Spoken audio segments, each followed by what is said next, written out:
Hello everyone. So ఇప్పుడే డాకు మహారాజ్ చూసొచ్చాను and it kind of surprised me. అంటే మీరు బాలయ్య మూవీస్ లో లీస్ట్ ఎక్స్పెక్ట్ చేసేది ఏంటి? లాజిక్. కానీ ఈ మూవీలో ఇంట్రెస్టింగ్లీ ఈ లాజిక్ గాని అంతా బాగుంది. అంటే ఎక్కడ ఓవర్ ది టాప్ వెళ్ళలేదు. సో ఒక బాలయ్య మూవీలో అలా చూడటం అనేది I felt bit fresh and different. కానీ స్టిల్ ఈ మూవీలో కూడా కొన్ని పాజిటివ్స్ తో పాటు నెగిటివ్స్ కూడా ఉన్నాయి. అవన్నీ డీటెయిల్ గా వితౌట్ స్పాయిలర్స్ మీకు చెప్తాను. But before that guys please subscribe. Goal వచ్చేసి 10K. So first of all movie basic plot వచ్చేసి బాలకృష్ణ యాజ్ నానాజీ ఒక ఇంట్లో డ్రైవర్ లాగా జారుతాడు సో దట్ అక్కడున్న ఒక పిల్లని కాపాడొచ్చని. సో అసలు ఎవరా పిల్ల, దేని నుంచి తనని కాపాడాలి అండ్ ఈ మొత్తానికి డాకు మహారాజ్ అనే కాన్సెప్ట్ ఎలా కనెక్ట్ అయిందో this you have to see. So first of all మూవీకి అయితే నేను చాలా మినిమం ఎక్స్పెక్టేషన్స్ తో వెళ్ళాను. Like over the top action, పాటలు, మీనింగ్లెస్ లవ్ స్టోరీ ఇవన్నీ ఉంటాయని. కానీ ఇంట్రెస్టింగ్లీ ఈ విషయాలన్నీ నన్ను సప్రెస్ చేసినాయి. లైక్ అవసరం లేని లవ్ స్టోరీ లేదు.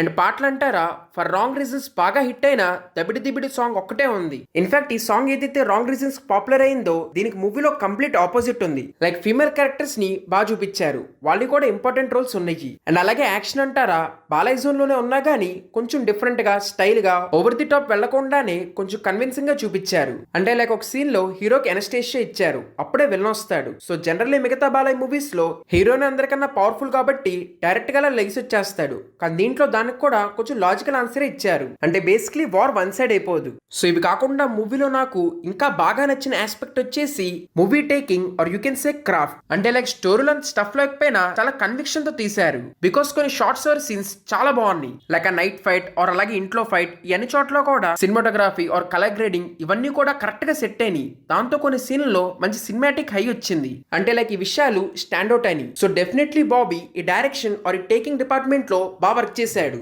అండ్ రెండోది డెఫినెట్లీ బాలయ్య.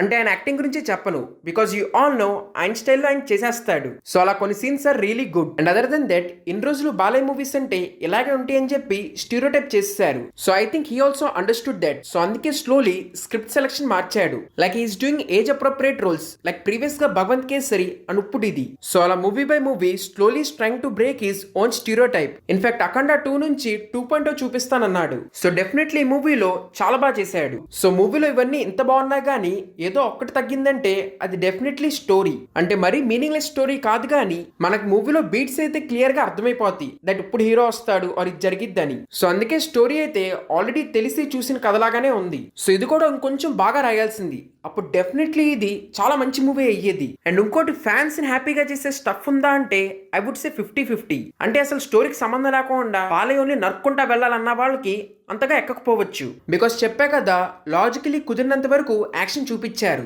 అండ్ తమన్ విషయానికి వస్తే మరీ కొంచెం ఎక్కువ హైప్ ఇచ్చినట్టు ఉంది. బికాస్ మూవీ మీద పెద్ద ఎక్స్పెక్టేషన్స్ లేకపోయినా తమన్ బాగా గట్టి కొడతాడని ఎక్స్పెక్ట్ చేశాను. సో చెప్పినట్టే ఆ main hook line or theme song బాగుంది కానీ మిగతాదంతా కూడా నాకు ఓకే అంటే ఎక్కడ పెద్దగా స్టాండ్ అవుట్ అవ్వలేదు. సో ఓవరాల్ నేను అనుకున్న దానికన్నా డిఫరెంట్ గా ఉంది కాబట్టి నాకు బాగానే అనిపించింది. Like Balayya previous movie Bhagavanth Kesari తీసుకోండి, ఆ మూవీ నాకు అంతగా నచ్చలేదు. బికాస్ ఆ మూవీలో ఏదేదో జరిగిపోద్ది. సో అందుకే ఆ మూవీ కన్నా this movie I felt way better. So normal expectations తో వెళితే పర్లేదు, ఒకసారి చూసేయచ్చు. సో ప్రస్తుతానికి పండక్కి నిన్నొచ్చిన మూవీ కన్నా ఇది బెటర్ అనిపించింది. So overall these are my thoughts on Daaku Maharaaj. మీకు కనుక నా థాట్స్ నచ్చుంటే please like, share and subscribe. ఇంకా థ్యాంక్ యూ ఎవ్రీవన్. నెక్స్ట్ వీడియోలో కలుద్దాం.